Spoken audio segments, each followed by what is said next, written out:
back and bigger than ever. It's the unofficial 40 from Soonerscoop.com. Now, here's the entire Sooner Scoop crew. Carrie, Josh, Eddie, and Bob. All right, and welcome back to another edition of the unofficial 40 podcast from Soonerscoop.com, brought to you by MidFirst Bank. Go to midfirstbank.com/U40 and check out the OU Rewards credit card. Welcome in the entire crew on quarantine once again. Get your quarantinis out. Josh, Eddie, and Bob all joining us. And gentlemen, how are we doing this week? Are we any further to offing ourselves or anything this week? I would hope that you can drink a quarantini. Other than that, I don't know. You might be arrested for saying something like that. Well, I'm not with Dak Prescott. I'm not having a house full of people over. Yeah, what an idiot. He's a COVID-idiot. You're having to wait on the housewarming party, I'm sure, down in Houston, Josh. Yeah, it is the thing I am noticing, and I don't know if it's shown. I don't know, Carrie, Eddie, if it's shown up on your timelines very much. But the popular thing that has become to happen, like during birthdays or stuff like that, is these drive-by parade things. Yeah. Mm-hmm. Laney's birthday's in July, like Layla's in December, so we could be into quarantine number 2 by that point in time. But I don't think it's gonna be really connected to this. Laney, I'm starting to get a little concerned. We're gonna have to do something weird for her birthday, and I'm not at all excited about it. My cousin had to do that with his little guy. I think he was 6 this past week, actually. So they had the procession coming out in front of their house. Other thing I've seen is caution tape and having it in your backyard with a bunch of hazmat materials, and people try and be creative for sure.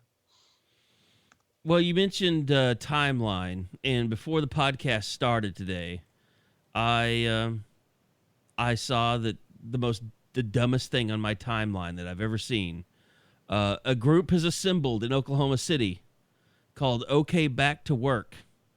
They're gathered at Penn Square Mall before driving over to the Capitol to protest business shutdowns and restriction on gathering and movement. So all these COVIDiots have all gathered together and are basically just starting a protest.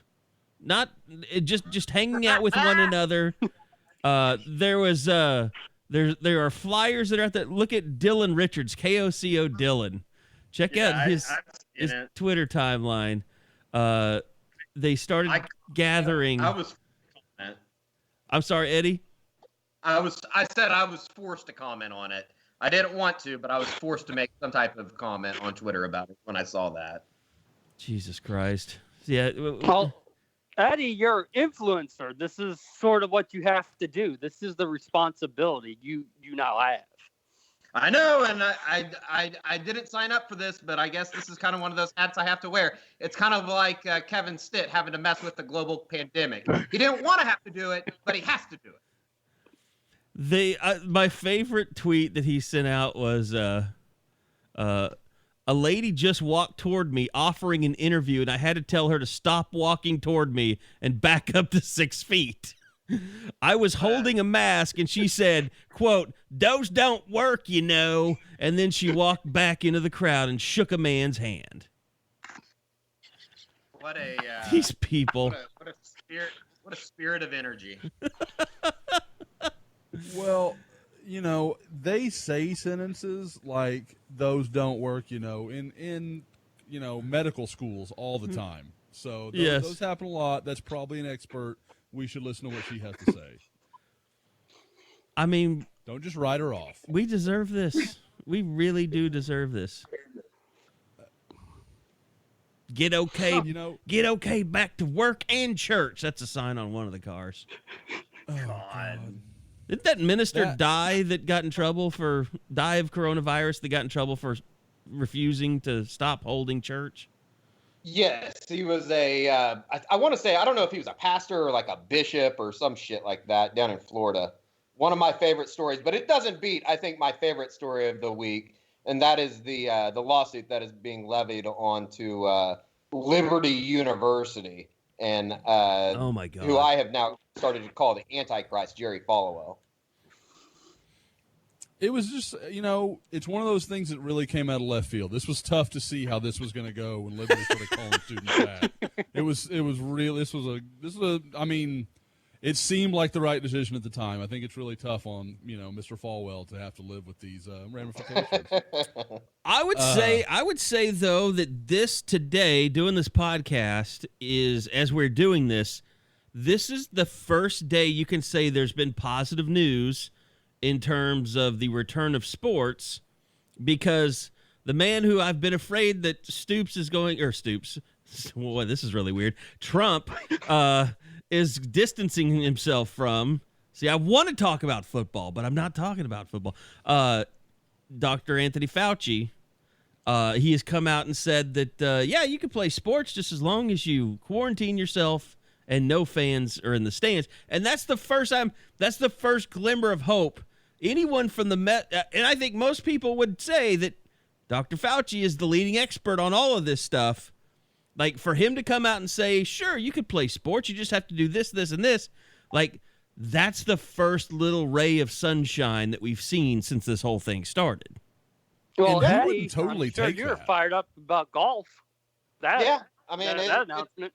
There's at least some light at the end of the tunnel, if you will, and I think that, I certainly don't think that it's I'm 100% in the group of people that, like, don't ruin this for everybody. We've been headed in such a positive direction. Let's not have a relapse as a country, for a lack of better terms. But it does seem like, Vice President Pence met with, I had never heard of the College Football Management Board until this morning when that came out. I think Caitlin Collins or somebody reported that Pence and them were supposed to meet. And I guess it's just the 10 athletic directors plus the Notre Dame commissioners.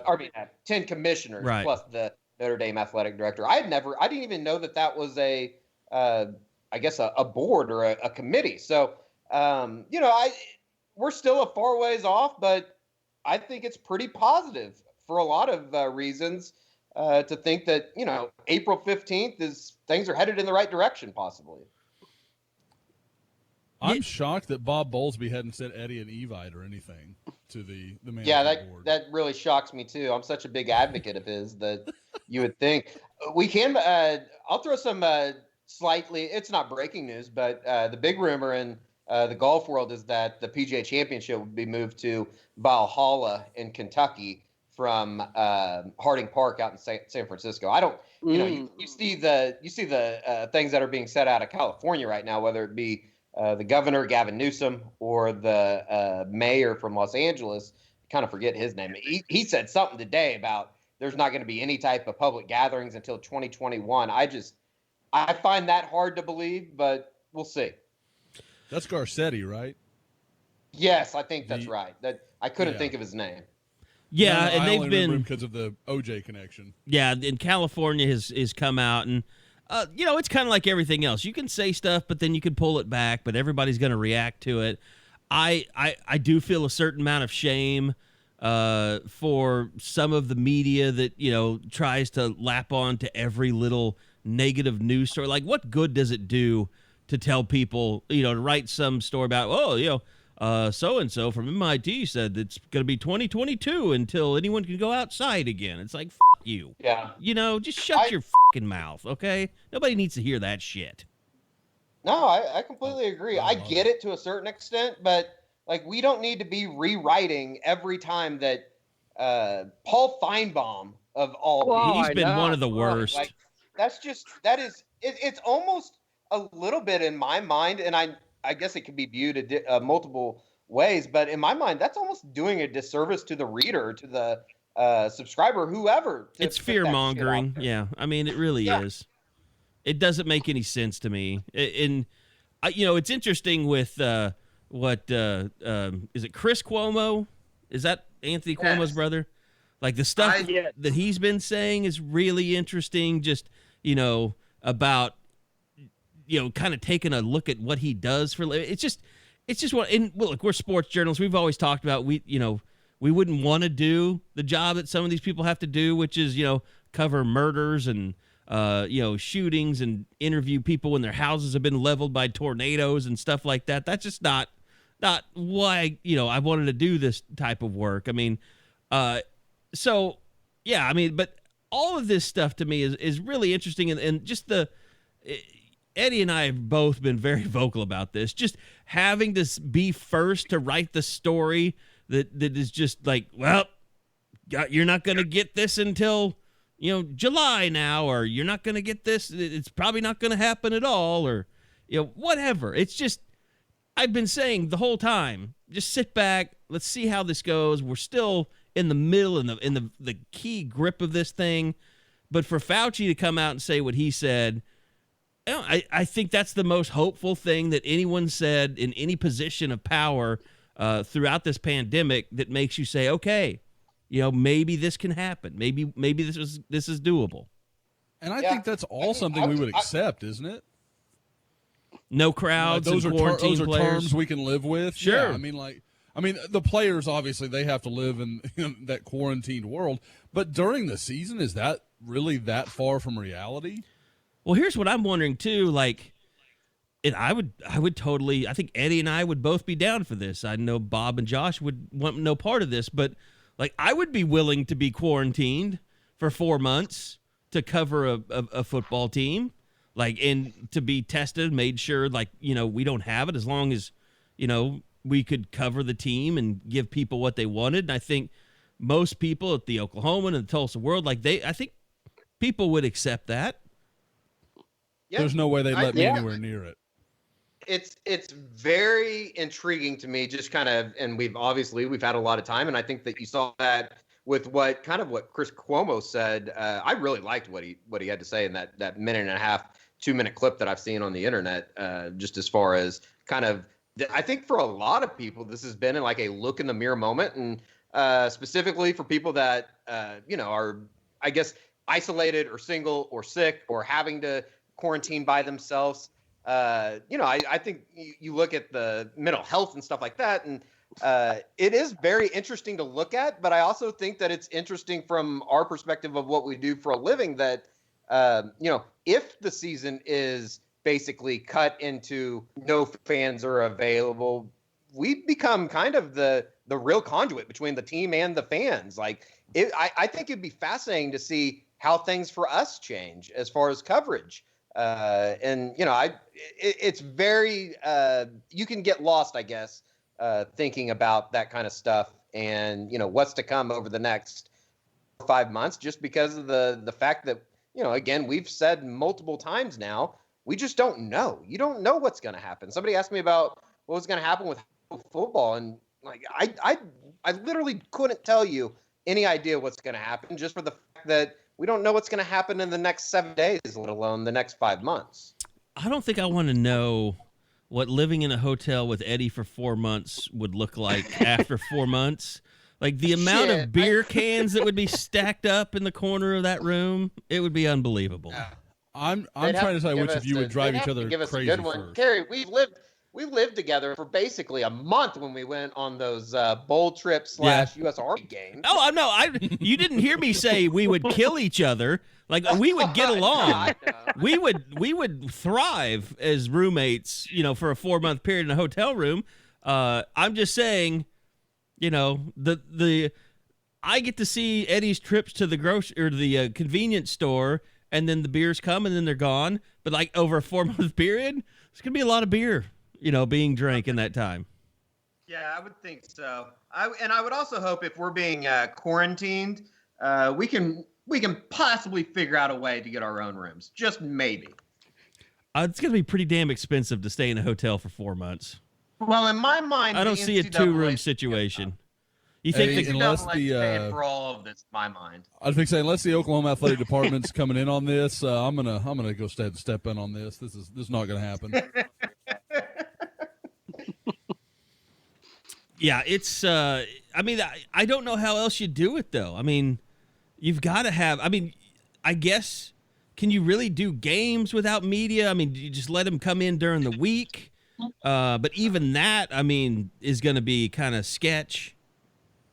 I almost think that if you're going to take it this seriously and you're going to keep players away from the public, you almost have to, if there's any media involved, you have to have a select few of people that are willing to do that.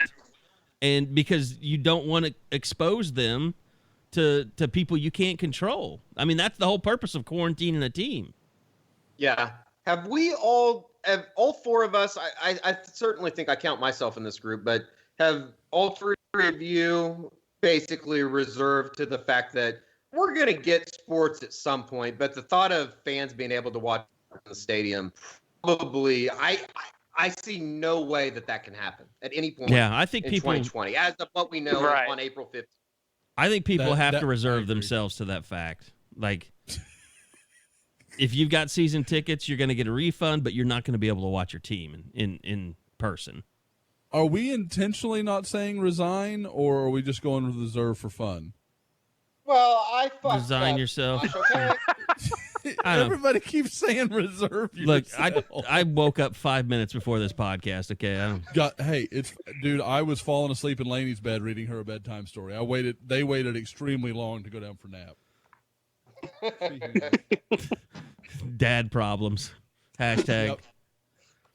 Yep. She's doing her homework on her iPad right now. Came in to show me the hard work she's doing. So I don't know if you heard the high five, but it was exchanged. Nice. So, yep. I heard slap is what I heard. I don't know. Well, Eddie, I mean, I'm not above, we call it tough love here. But, whatever gets the homework done. Texas Department of Child Services.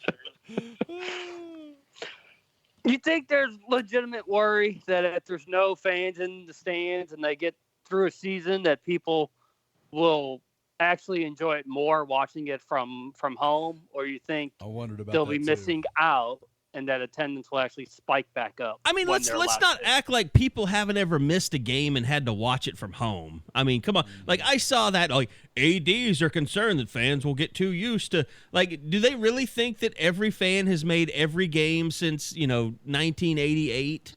Like, what it's like to stay at home and watch a game or not go on a road game, I mean... Yeah.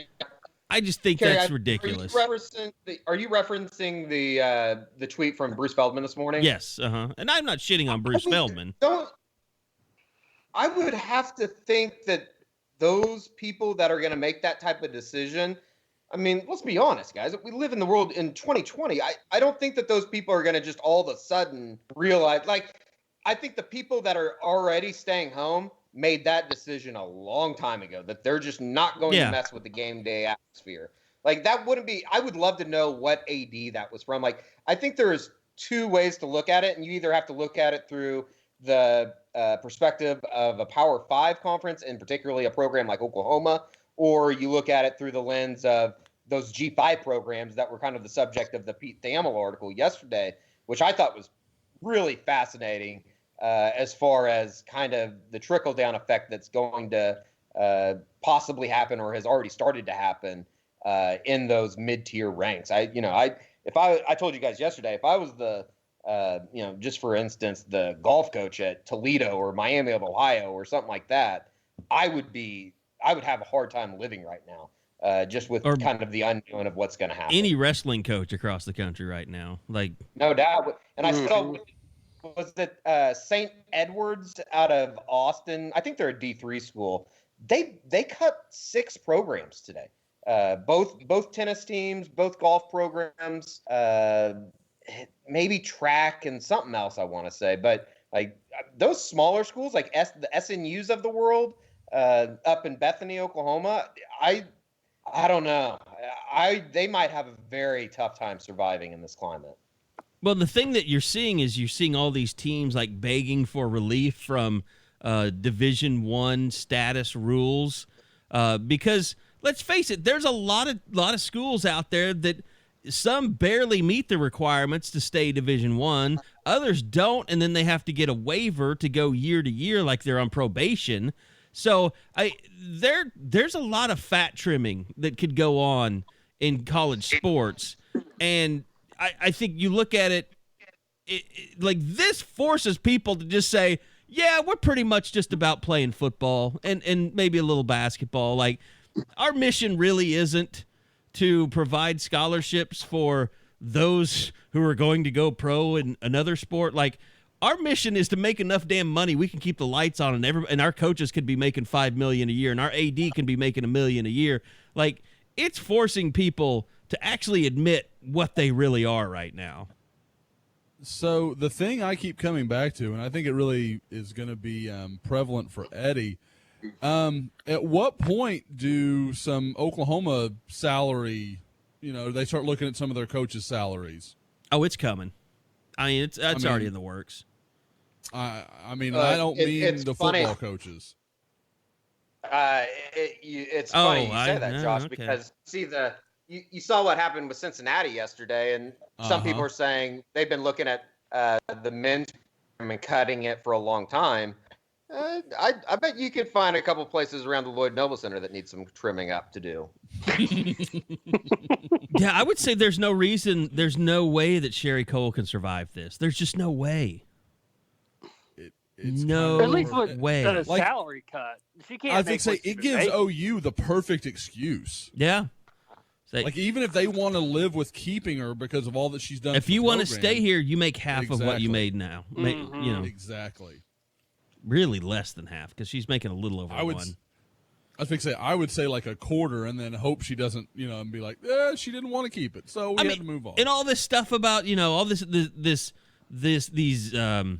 inches that women have made in terms of women's coaches, like, it's just like the WNBA is subsidized by the NBA, and it's like you use this whole, Title IX university, utopia kind of philosophy or whatever to say, well, women need to be paid on an equal basis. It sends such a terrible message to the community at large. No, the message is you should be paid what you deserve to be paid and what your program can actually sustain. And it's not just Oklahoma, but I would say the majority of women's basketball teams are paying their coaches more than they'll ever bring in. Regardless if you're Baylor, if you're UConn, your coaches are making so much money that it's a losing money proposition. I would think I would be interested in UConn. I wonder if they can support what they pay Ariema. Like, I don't know what There's he gets no paid, way. I wouldn't think. It's rabid there, though. They have routinely 6,000-7,000 people coming to games. But just like the WNBA, you're not charging what you're charging fans to go to Kentucky games or Kansas games on the men's side. It's a good point. I hadn't thought of that. Do you think we'll see massive wholesale changes in the NCAA? Like the idea of traveling more regionally makes a whole lot of sense to me from a competitive side. In minor sports, absolutely, yeah. I mean, wasn't that one of the Thamel things in his article about trying to find some alliances with the lesser sports so you don't have a tennis team flying from Oklahoma to West Virginia for a weekend. I mean, you look at I don't understand it because other sports like rowing, like, have you ever seen what the Big 12 looks like in rowing? Like, North Dakota State competes in the Big 12 wrestling championships.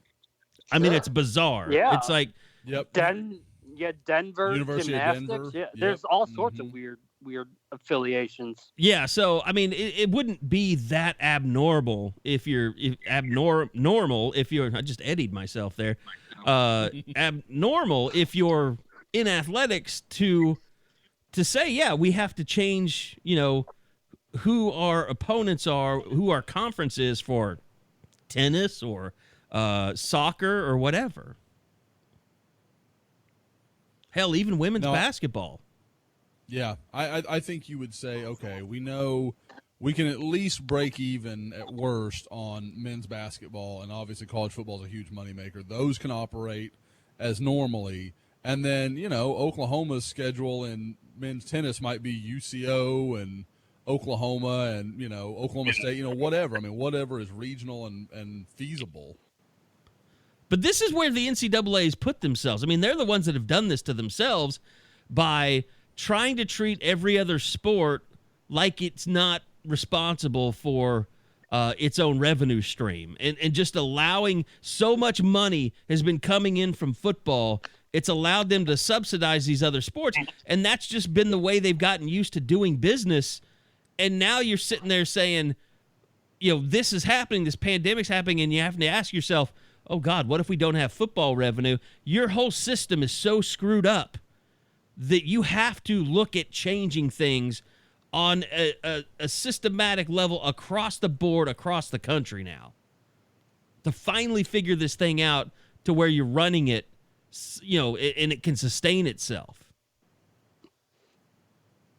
And some of that is on them, but I mean, isn't some of that just Title IX? I mean, like some of it was their hand was forced a little bit. Sure, yeah. But I mean, you don't, you still have grossly overstepped, what is reality. Sure. I mean, when it comes to subsidizing all these other sports to a almost a gross level, just to admit, it's not as much Title IX, Josh, in my mind, as it is covering up, that this is, covering up amateurism, or making it look like amateurism is, is really what's going on here. Oh, we've talked about it in the pod for a while, guys. Like the idea that college sports are, especially at the levels of college basketball or men's college basketball and football, are amateur events is just ridiculous. I mean, there's far, far too much money to even try to make that claim. Well, and that's why if they do get them back on campus, and obviously it's not going to happen. I think it's pretty clear with anything that was said today in those meetings with Vice President Pence and the College Football Management Committee that, if school isn't in session, they're not going to be able to play college football. But if it did happen and they were able to figure that out, can you imagine how much of a and I don't know if it'd be a shift, but can you imagine just how much that would help the argument for the name, image, likeness? Like they wouldn't even need to go to court, in my opinion, if they did that. I just hope that Joe C gets the names of all these idiots that are gathering and protesting today, and removes them from the season ticket list, because that's a great idea. These are going to be the ones that spread this thing.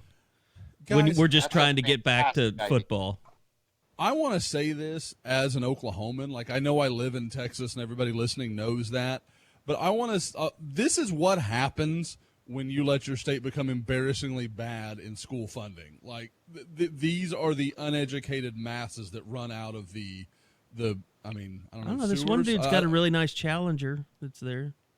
Yeah, okay. That is almost the official car, as in my era. Of the Covidiot? Really? Yeah, like the Dodge Challenger is the official vehicle of the Covidiot?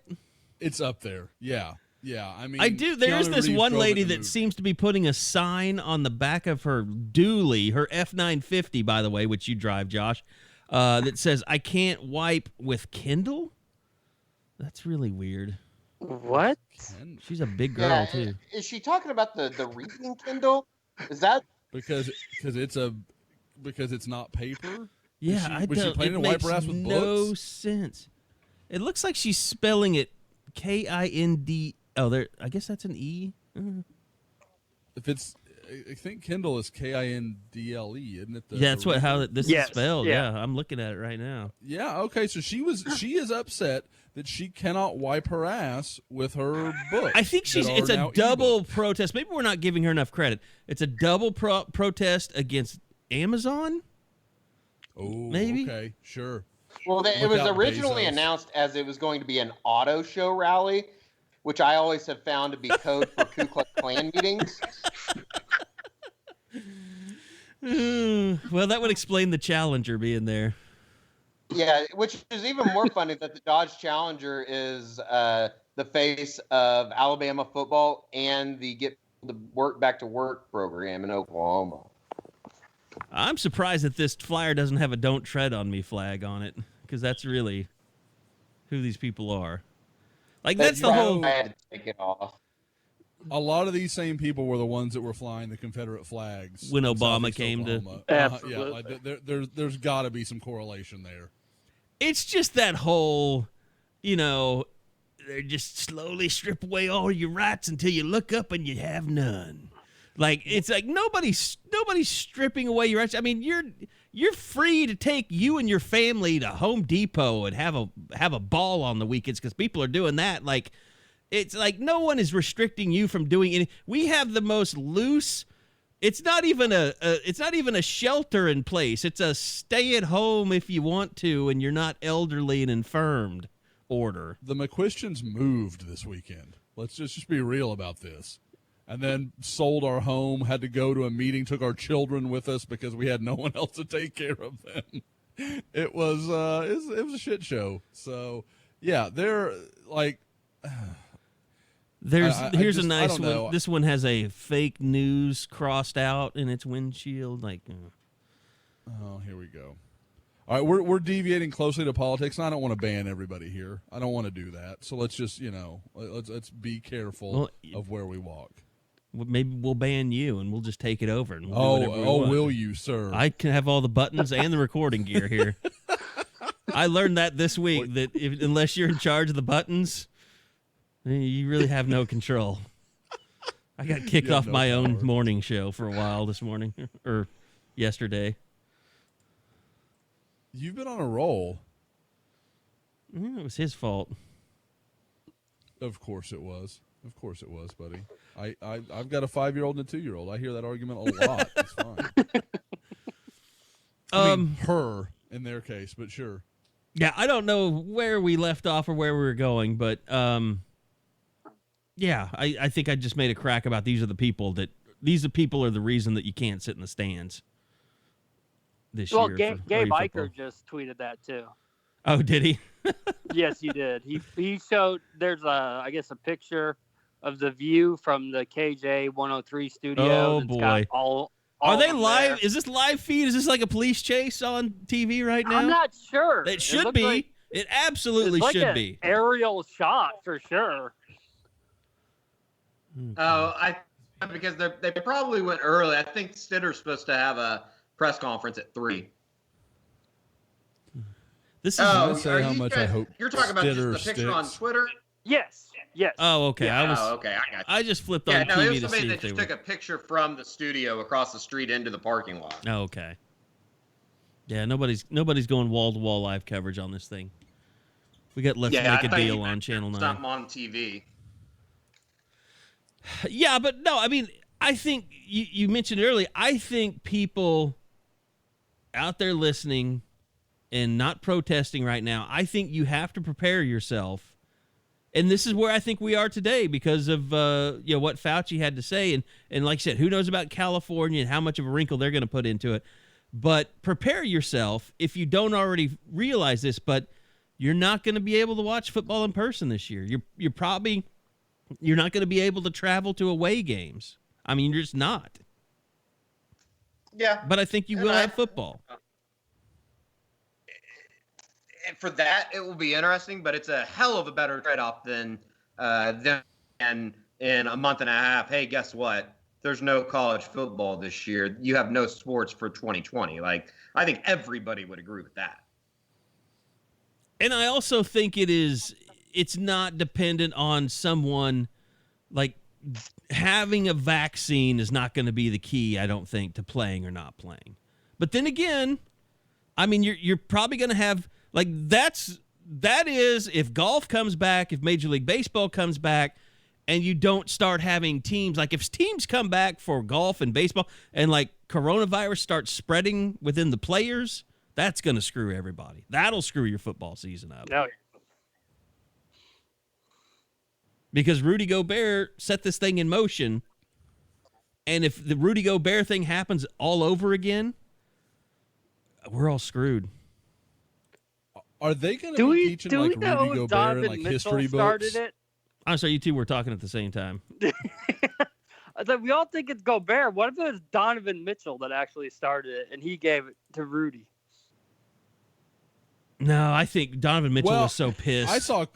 There's no way. I saw comments from Mitchell that was like, no, I was pretty mad at him for a couple days, and then once I was. I would imagine that Rudy Gobert did something equally as stupid as when he wiped down all the microphones and recorders. He probably did some equally stupid stuff in their locker room.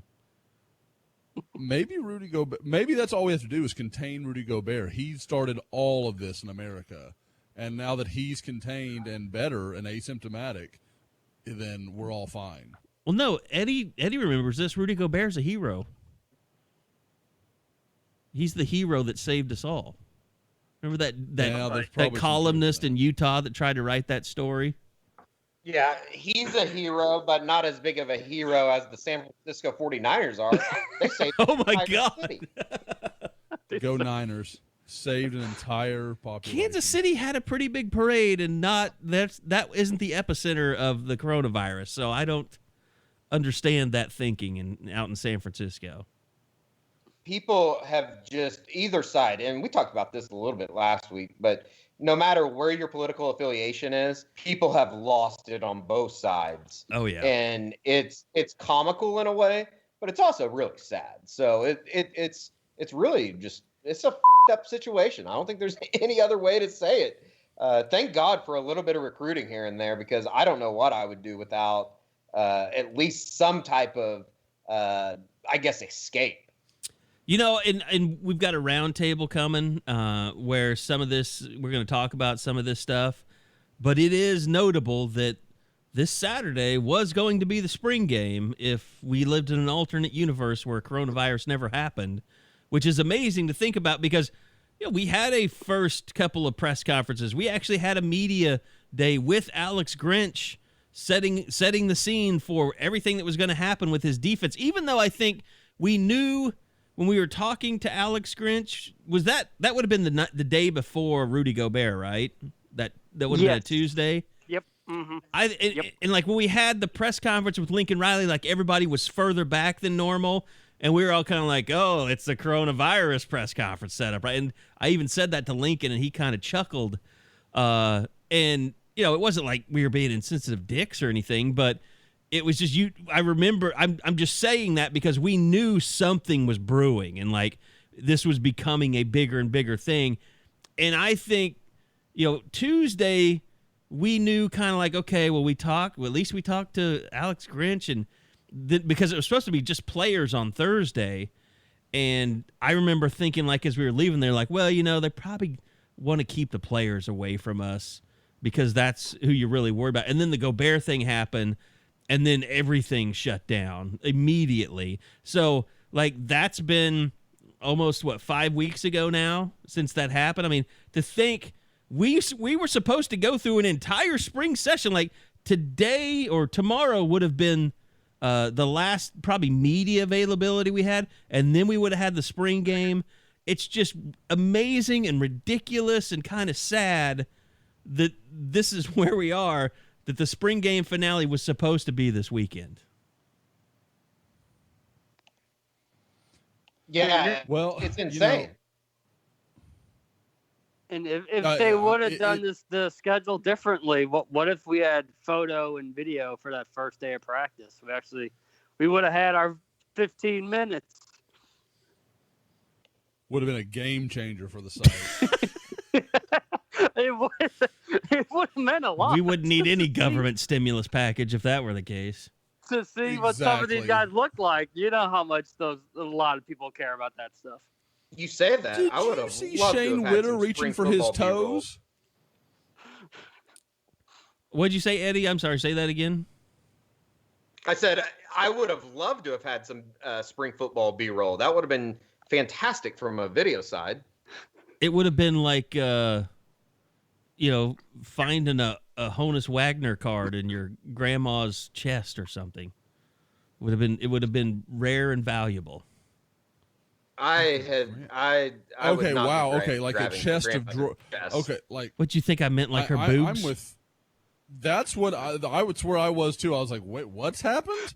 And then No, She you were the kept only one there. Honus I wasn't there. I was saying it. You're like, oh, that's where I was too. No, you were the only one there thinking about grandma's boobs. Eddie said boobs. He was concerned. No, I not said find it boobs. in there. That was me. Not good. Well, we know what kind of I don't porn know. Josh looks at when his wife goes to bed. He's a gilf man. Hey, I've already been shamed for slut shaming my wife apparently last week, which I had nothing to do with. I did not do that. We're not breaking this up. I did not. Tiffany, if you're listening, honey, you were very virtuous. How many wives can Carrie Murdoch piss off in 1 month? Well, you don't have to worry about mine. Are you just bending over and just saying, "Here, kick me"? Eddie, that should be we should do a whole pod on what Eddie's future wife what she's like, where she is right now in the world. I think We might have. That's going to to be a canceled. person. We can do a bachelorette Sooner Scoop. featuring on Zoom, featuring Lauren Chamberlain. I mean, we can have whoever, but my only request is that Dean Blevins is the Chris Harrison. Wait, why? The first question is why. I think it'd be fun. Eddie, I want to speak on behalf of everybody on the Crimson Corner. Lauren, shoot, and Lauren Chamberlain shot. And I'm just saying, we're all and where waiting. is this Zoom? I mean, come on, big boy, let's go. Yeah, that's a good you don't question. even need We'll to do have to Bachelorette. set up some type of studio in my apartment, I guess. I'll start on some construction. Hey, if Kramer can get Merv Griffin's studio inside his apartment, we can fit a bachelor studio inside of this one. Well, Kramer found that in the trash. I know, and that's why mine's going to be even better because I'm going to make it. I'm going to. You know who else was a carpenter, Carrie? Jesus Oh, Christ. Jesus. Yeah, Yep. she was the son of a carpenter. Well, to each their own. It was just Easter, you heathen bastard. Easter was canceled in my neck of the woods. You didn't go to online Catholic church? No, I slept till noon. I mean, if this was, those times, Lainey would be learning to, call high school boys and cuss into a microphone in the privacy of her own home. So You're a couple years away from Lainey probably running around with a TikTok and doing all that kind of stuff. I guess by then there will be something different. But you know what I have been Eddie, doing is a lot of hangouts. You guys heard of that or messed with it any? I have one scheduled for Friday. But Yeah, I haven't done one officially it's yet. like Zoom, same thing, same difference. Yeah. It's actually pretty crazy how I mean, literally the country is being I guess kind of everybody's hanging out on these apps. It's wild. Do you enjoy that? I mean, do you find it fun? It's better than just sitting alone and not doing anything. I mean, I like I don't it. know. I do enjoy it actually. It's not like I don't, it can't replace sitting around at a bar or something, but it's kind of fun. Josh, do you and your wife do you do like couples Zooms parties and stuff like that's that? what I was going to say. Like the last 3 or 4 weeks, my buddies, we've been doing Zoom chats. And then a couple of weekends ago, all the kind of girls in the group started doing one. And Tiffany went to bed too early the first night because, as I have talked about, Tiffany is a early to bed kind of girl. So because she is so virtuous. But I'm trying to clear everybody's name here, Carrie, okay? I'm not saying anything about anybody. That's right. All right? You sit over there in silence, sir, in your cone of shame. But the last week, so we had just found out we were going to close on our house that we sold. We ended up selling it earlier this week. But we both proceeded to get fairly drunk during the middle of these Zoom chats. She ended up finding me on the couch, like asleep at like 3:30 in the morning because I had stayed up till God. I don't even know when I got done with the Zoom chat. I just wasn't part of it anymore. So I had a really good time celebrating the house sale and Zoom chatting with my buddies from all over the country. So that was an enjoyable time. I'm afraid of the thing I'm afraid of is the Zoom chat because I have a certain friend. who is most likely to just put up gay porn as his background for the entire time because he thinks that's funny. There's a lot of that in ours. A lot of that. It's just enough. All right. And I have to take some credit for it. Well, not credit for it, but Blame. I'll own my blame. Yes. A personal favorite is because the Zoom pictures are the way they close in on something. You can show a picture and they're like, they might think it's a female, and then you kind of expand on it and realize that's not actually a female. So those are two very dicks fun for touching. me. Yeah, thank you. Yes, that is enjoyable. That's a good time. I've learned a lot of tricks. Zoom? Do you have a custom Zoom background? You have to move. No, Bob, I'm involved enough. I'm using like my photo editor to move the photo around accordingly to before I upload it again, so I can change it to what I want. It's a shithead move. It's a really jerk thing to do in this time of a pandemic. But the thing that's truly scary is each Friday, Lainey has a Zoom chat with her class. Oh. And so, like, I turn it on, I'm like, shit. I've got my background. I got my joke gay porn background. I got to get rid of that.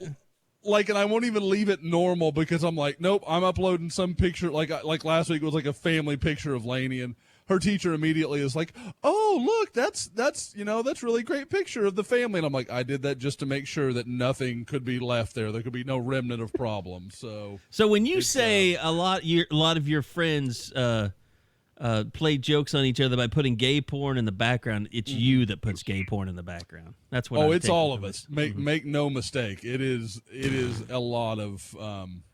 There's a lot of immaturity in that group. Several of them listen to the pod, so they are laughing really hard somewhere at the moment. But they will, and I guarantee this will only up the game because I'm sure we'll do it again. Oh Friday, my God! So yeah, I'm afraid it's not good. Everyone's Zoom just got worse because of what we just discussed. I've just lowered the bar. All right. By the way, we talked about it was going to be spring game.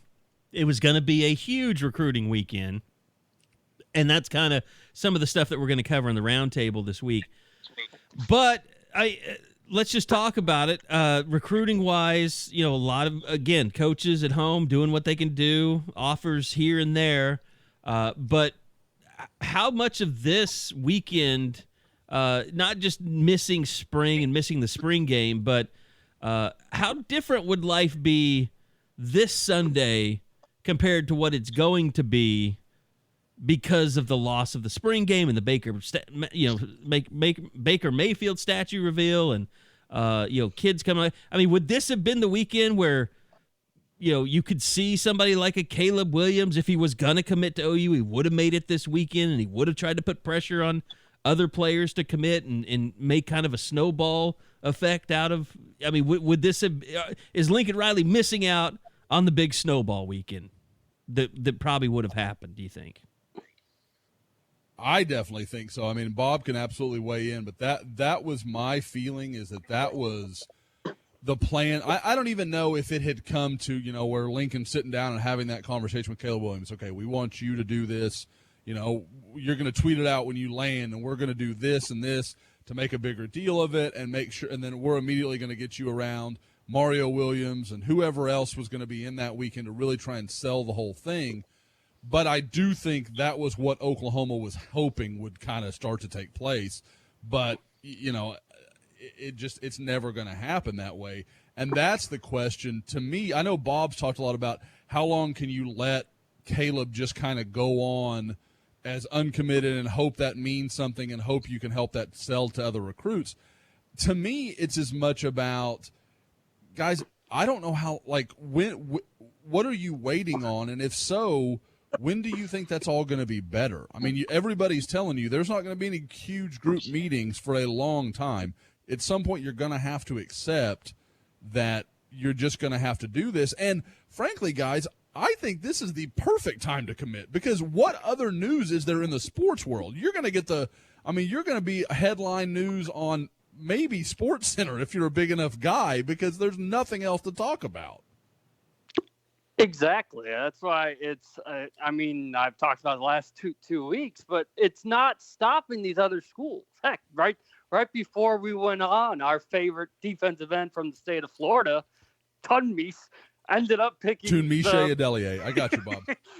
He ended up picking the Buckeyes. The Buckeyes have had no trouble picking up one big-time commitment after another during the last month. I mean, there's no reason why OU shouldn't be at least trying to push to do the same. I mean, I get that these kids probably had their own sort of plan, but with the way it's set up, there won't be a Champ U barbecue. There's not going to be anything that happens before the season. So all this stuff that you had planned that you wanted to go down, it's not going to happen like that. But this class has got to start rolling, and we know there's so much that's going to go down. They've got so much stuff cooking, a lot. It's all positive, and people are going to be so excited. But the longer you wait, the more you start to wonder, how can you keep building off of that? If you wait too long, will you get that bump that you would expect? Because that's what we're seeing from other schools. I mentioned the Buckeyes, but you had to see what Penn State has done in the last week. It's like, there's no reason to not get this ball rolling, especially with certain kids, and that we know for sure there's two eyes still out there. What are you waiting for? Tunmise, that's all I don't care how to say it. I never had to learn it. Never had to learn it. And Josh, you I don't can't even think about you can't chide me for it. No, it's fine. Like, I mean, honestly, this will be the last time he probably ever gets discussed in this podcast. Don't you think do you really think that that's where it's going to end, though? I mean, like, isn't it likely? Because all these schools, and people have asked us about this, and, it's like, are any of these commitments, I mean, are they less legitimate than they've ever been? Could you see more schools just kind of pulling the, like, oh, we really don't have room for you when this is all said and done? Just because of the climate, because everybody's offering everybody so they don't miss out, because no one can do in-person evaluations. Nobody can get kids on campus. It just seems like we're living in a world of recruiting right now where you can't really believe anything or can't really place a whole lot of value in decisions that are made right now.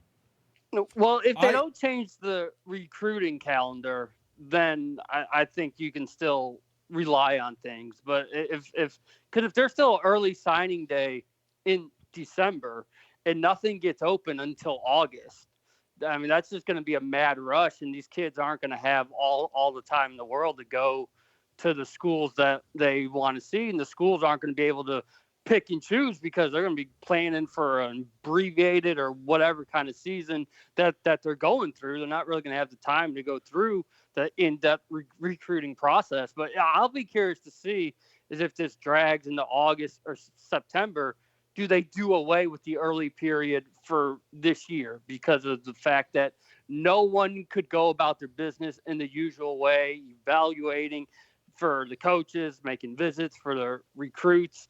And it would just seem like you're kind of forcing them all into time trying to make a decision when they didn't have the resources, the information to do it the way that it needs to be done.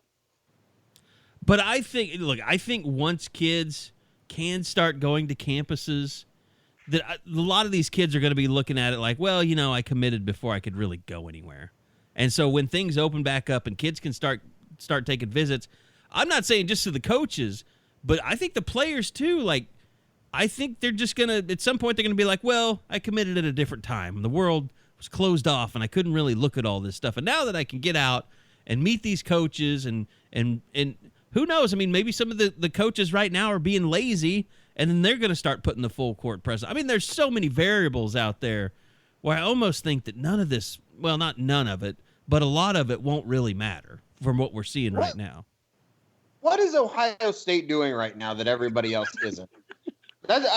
Seriously, like, they are recruiting at a much different level than everybody else. Is it just the flat out obvious that they can offer something that, simply put, other schools can't right now, and that's the track record of putting a bunch of guys in the league? Yeah, I mean, they're going to have two of the top 3 picks in the draft next week. I mean, that's not going to hurt. And I feel maybe they're willing to accept the commitment instead of like waiting around for a special moment. I mean, these kids are saying, I want to commit, and said, yeah, do it. Go ahead. You know, we don't have to make a big deal about it. You doing it is enough of a deal that it's going to stand out. Yeah, I mean, you know, you look at it. I mean, look at the positions that they are getting commitments at. I mean, defensive end, Tamiche. I mean, is there anybody even close to them in the way they're producing elite defensive ends right now? I mean, and I like Tamiche. He's not on that level. I mean, Chase Young and the Bosa brothers are just absurd talents. But, you know, then you look at some of the other guys they've got some DBs. Obviously, they got the two big running backs. But I don't, you know, and people are like, well, that negates the whole thing.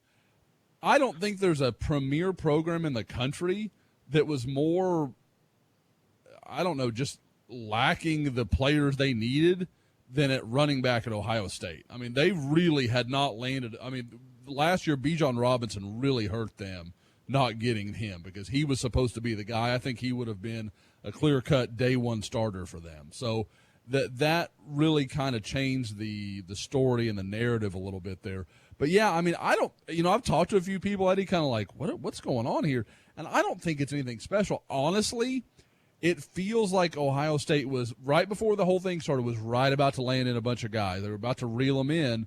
They were probably a few weeks ahead of where OU was because we felt like OU was building momentum similarly. And they were close enough to the finish line that a few guys jumped on. Well, then everybody, you know, like we were talking about, everybody sees these guys committing. It's so big and bold because it's one of the few news stories out there right now. When you see, you know, Evan Pryor commit, you see Travion Henderson, you see Adelier, you see all these guys are reeling in. So there's just automatically there's all these eyeballs, and then it just kind of, you know, builds on itself. And these players say, oh, well, I want to go play with that guy because he's going there.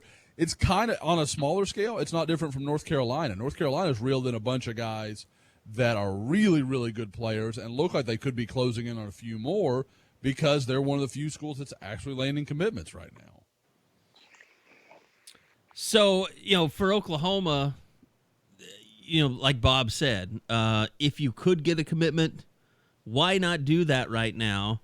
You know, Lincoln Riley's had a few eyeballs out there, but it hasn't been just there hasn't been a string of public commitments.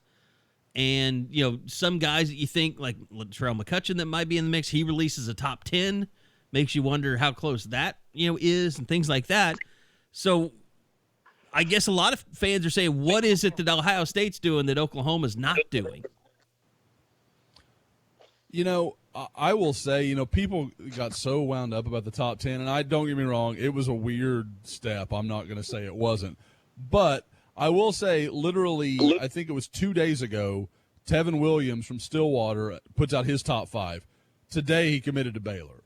Like, Baylor was in that top 5, and then he was like, you know what? I know what I want to do. So it doesn't always, like, I think guys, they don't know what else to do. I mean, it's just like we talked about last week with the coaches having all this time to recruit and watch tape and all these other things when they have so few other distractions in their lives because there's no team meetings, there's no practices, there's nothing else to absorb their energy.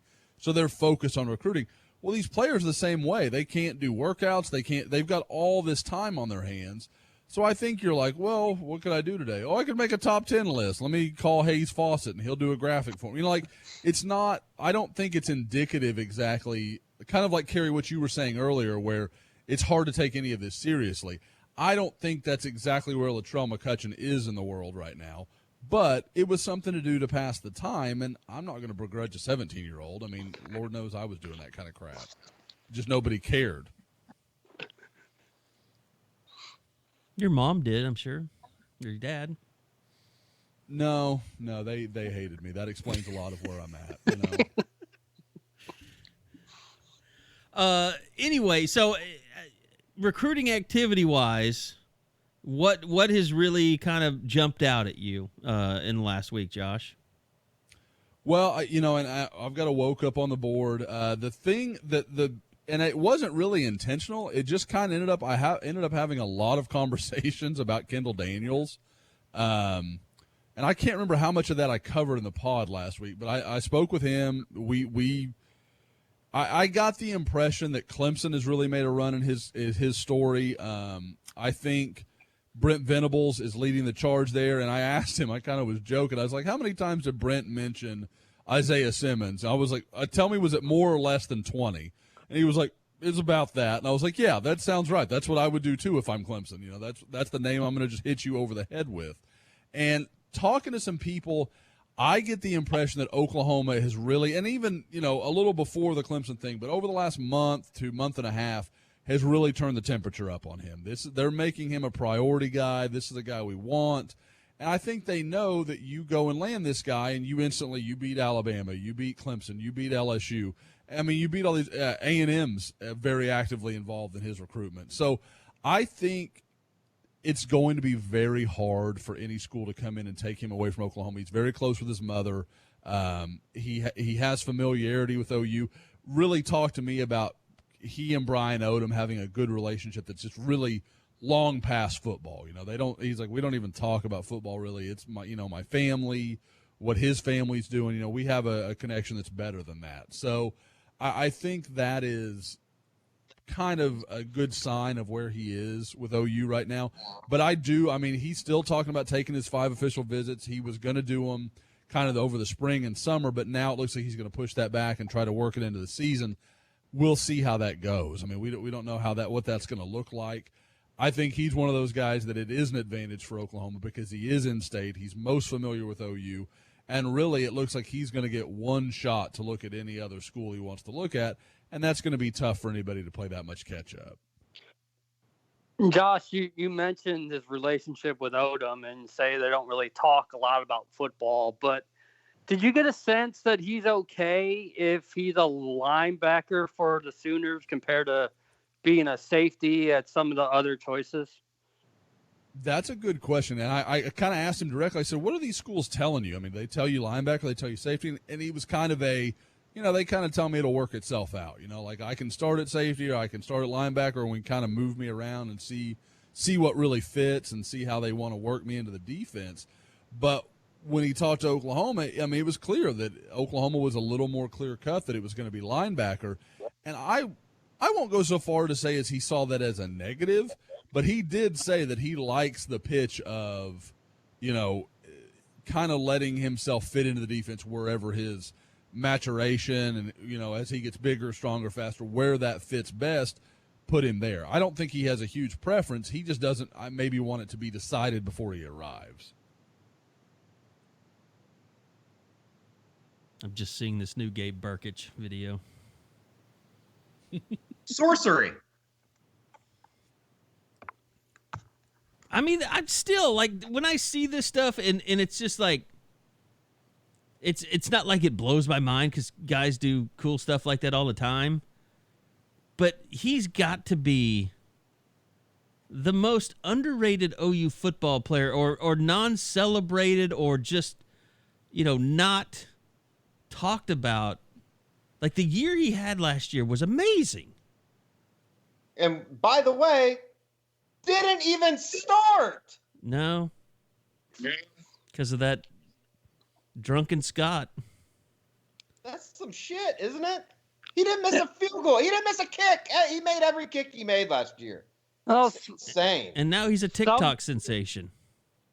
Some of that is because Lincoln Riley never let us talk to him. So you never got to put him out there. You had to talk to everybody else about you, Lincoln. That's from Bob. I say that it's the hot take. Bob has just called out Lincoln Riley. Oh my God, Lincoln! Sooner Scoop might have just lost our credentials. It's time to do it. Yeah, no, we only got to talk to him after the Big 12 championship game against Baylor. But I mean, part of the reason Lincoln always said he didn't want Gabe to be out there and mess with his concentration. I don't know what he really meant by that, but I mean that's the thing. If you don't get to talk to him, it's really hard to kind of illustrate what that type of season that he just went through because it was incredible. I just lay claim to Gabe Burkich for the answer to this week's roundtable question. Who would we have been talking about the most coming out of the spring game if it happened? It would have been Gabe Burkich. So you're calling it Gabe Burkett would be the first kicker to be in the Heisman Trophy conversation next season? I mean, hey, shortened season, a kicker could have a bigger impact. If he is not on that goddamn Lou Groza Award watch list preseason next year, I am going to raise holy hell. He was 16 of 16. He was a finalist for the award this year, right? Or a semifinalist? Semifinal. He didn't make the final three, yeah. I'd have to think that it'll be on the preseason. I think if you attempted a field goal in the year before, you're usually on that preseason list. The way hot takes on the watch list. That list jumped the shark for me when Taylor McNamara was on the Mackey preseason list after catching one ball the year before against Bama. Yeah, but some of that you just have to be like, okay, well, they had all these other tight ends that, like sometimes just reputational. Like you would have thought you would have had a left tackle on the Outland preseason watch list just because of all the left tackles before. Unfortunately, they didn't really have a left tackle last year, which, that would have been, Stacey Wilkins, that would have been somebody we talked and just probably just obsessed about every time we talked to Bill. Bill Bedenbaugh would probably punch someone in the throat because we asked too many Stacey Wilkins questions this spring. Oh, that would have happened. And I'd have been like, I want to hear more about Stacey Wilkins. He would have assaulted somebody. I'm like, I still need more. Or just, moving guys around, seeing what happens. I don't know. It doesn't seem ridiculous to have a discussion about the football team right now? No. I like the break from, everybody listening to this, us that are part of it. We're living this crap every day. It's nice to talk about something that has nothing to do with this. Yeah, it's kind of like yesterday with the whole, will the playoffs expand and be like, oh, there's a lot more important things going on. Yeah, I get that, but it's a nice diversion for once. Now, I'm with you on the constant storylines of what will or won't happen with football in 2020, or can they get it back?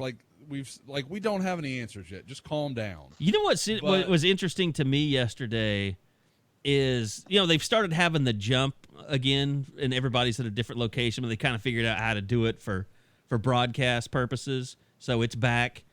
And they were having the discussion about, I think it was, they talked to Jason Tatum. He zoomed in or whatever. And he basically said, yeah, I haven't shot a basketball since they canceled or since they postponed the season. And that just kind of goes to show you, these are NBA professional players, and some of them aren't practicing or staying up with things. It made me think, oh, God, college football, the level of play could really be in trouble. If NBA players aren't shooting basketballs during their break, when they are definitely most likely to come back. And Boston would be in the playoffs. They're a contender. And one of their best players not even taking shots at a basketball hoop. I say all four of us send Carrie, we're going to do this like a silent auction. We're going to send in the name of the OU player that is doing the absolute least in the off time. We're going to guess who was the laziest turd through this whole time off. What is it? Okay, so nobody has to own it. It's just going to be four names that can come in. We should have a miserable people list. Even though we have no idea whether it's accurate or not, we should just decide to come up with the worst work ethic on the team guy every week. We really should. We should come up with best and worst week. Who had the best week today? Because there's team news being reported out there. I'm told. So there's got to be guys going. Well, guess what? Hey, I can tell you that team news. It's all about who worked out with Margin Hooks this week. That's probably what that team news is. Ouch. No offense, Margin. Margin's a decent dude. But, he is a good guy, but I'm just saying. Yeah. That's the only way you can get any kind of team news right now. Got you completely. No, hey, it's like the motivational speakers tell you on every single motivational speech you've ever heard. You're getting better or you're getting worse every day. Which one are you being today, guys? And we'll do it weekly. We'll judge. Yeah, we can come up. Eddie would love to come up with motivational videos and stuff. And we could Eddie put Eddie as a John Gordon would be amazing. We could get like just pictures Eddie and play sad music of guys dropping passes and stuff during games. Just break out that B-roll. I'm already working on it, believe me. Oh God, we've created the next monster. Mm-hmm. Yeah, that would be a really good, funny series, Eddie. I'm looking forward to this now. But yeah, Who do you have more dropped catches from, Eddie? A.D. Miller or Dahu Green? Like Eddie, what you could do is take the Spencer Rattler stuff of him like throwing balls behind his back and stuff, and be like, "Are you getting better, or are you just screwing around? Are you throwing random jump passes in the field?" It might be just Monday press conferences of Jalen Hurts just strewn together with sad trombone music. Did you get to a point, Eddie? Can you believe you're at a point where you miss Jalen Hurts press conferences? I'd rather see the football season canceled than sit another Jalen Hurts press conference. I have to say, I mean, NFL draft, we could touch on that a little bit because that's coming up. By the time we pod next, that will be getting underway. You still see, a lot of stuff with CeeDee Lamb. A lot of people have kind of tabbed him as a Raiders pick. But, man, the stuff with Jalen Hurts, it's just like, how blessed a life has that guy lived? I mean, I'm sorry, I'm not trying to shit on him, but he continues to get the benefit of the doubt no matter what happens in his career. Like, I'm sorry, he's just not a second-round draft pick at his quarterback. And, like, people talk about him like he's a good comparison to Lamar Jackson. He's not. He's not that quick twitch guy. Like, he is a bull in a china shop compared to Lamar Jackson. It's taken in the wrong context every time, but I guess the only way to come out and say it is I don't think that his teammates at Oklahoma like the guy. Like, and I think that is, I know it was an unprecedented situation, and I know it sounds like I'm shitting on him, and I guess I am in a way, but I think that says something. I don't know what it is, but I think it says something, and I don't know. He left a bad taste in my mouth. Pause. Wow, that sounded bad. But I don't know. I have a hard time, and it's kind of up in a way, but I just have a hard time pulling for the guy, and I don't know. I think that's a personal, almost vendetta against the guy. I don't know what it is. And as Hurts has gone up, go ahead, Neville Bob. Gallimore has gone completely down. Yeah, that's a good point. Was he that bad? Did he just do that bad, and I just didn't notice it? I think the guys that look at Neville Gallimore kind of, they don't see it kind of how we see it, whereas throughout his entire career, like, the bad thing about Neville is the less he plays, the more productive he is, and that's a hard sell when you're talking about taking, someone that important as a first or second round guy. Like, I think people probably question why there isn't more on tape with him, and that's I don't know if that's fair or not, Josh, but that's kind of the feeling that I get when people look at Neville Gallimore. Oh, I think that's exactly right. I mean, and I think, guys, I think the thing that you have to think about is we can talk about the great year he had this year, and he absolutely did. But look how, at times over the prior 3 years, he was non-existent. I mean, he wasn't terrible or anything. He just wasn't. You didn't notice him for any reason. Well, okay, I get that, you can say, oh, Mike Supes, blah, blah, blah. He's playing a two-gap scheme. Well, that's going to take away a lot of potential suitors if he can't make plays in a two-gap scheme. Like, if he can't be useful and functional, which, I'm not going to sit here and say I've watched enough of the tape to say, oh, definitively he can't do it. But it's not like OU's defense was playing well and certainly wasn't any good up the middle. Kenneth Murray was a totally different guy this year. So there's a lot to say that, okay, maybe there's only certain schemes he can fit into. Well, okay, you've narrowed your field of possible choices there. So I think that's part of it. my deal with Jalen Hurts, and I kind of have to keep coming back to this and I want this out there. I'm hoping this will get onto as many Colts broadcasts as humanly possible because he keeps getting mocked to the Colts. It's just going to make my life. I don't know what I'm going to do. I don't know how I'm going to handle that as a Colts fan because I've never had a guy on the team that I'm like, I don't think I like him. Like, I don't think I like him, and I definitely don't want him to be the focal point of my team's, entire franchise. But what I will say, he reminds me so much of Tim Tebow, and I mean that in his style of play, in his level of athleticism. People keep trying to make the Lamar Jackson comparison. He's much more similar to Tim Tebow than he is Lamar Jackson, who's just a freaky, unbelievably gifted runner. The only runner I've seen like Lamar is probably Michael Vick and maybe Kyler Murray. Those are the three guys that can run like that. Hurts is a big, powerful running back type of runner. He's not a elusive, going to shake the corner in space kind of guy. That's not how he plays. And I also think Tebow got a lot of notoriety for his leadership and his virtues and all those things. And I feel like Hurts, it's become about that. And don't get me wrong, I think that gets overlooked some. But you can't just say he's a great leader. It doesn't really matter that he's not a great quarterback. Like, I don't understand that.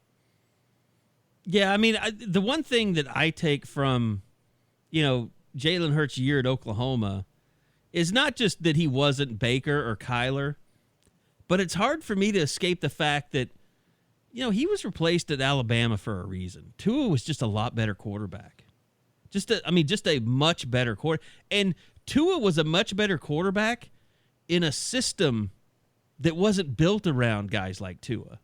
I mean, it was built around guys like Jalen that were game managers that just didn't, they didn't ask their quarterbacks to do too much. Like, go back to like A.J. McCarron. I mean, like, even before that, they had quarterbacks that made some, big plays here and there, had great receivers around them. But, you give them, it's not like a Mike Leach type system where you have a bunch of average receivers and the quarterback does a great job distributing the football and, puts up big numbers. Like, Tua was a guy that came in and finally allowed Nick Saban to kind of loosen things up and become a throw-it-all-over-the-field offense.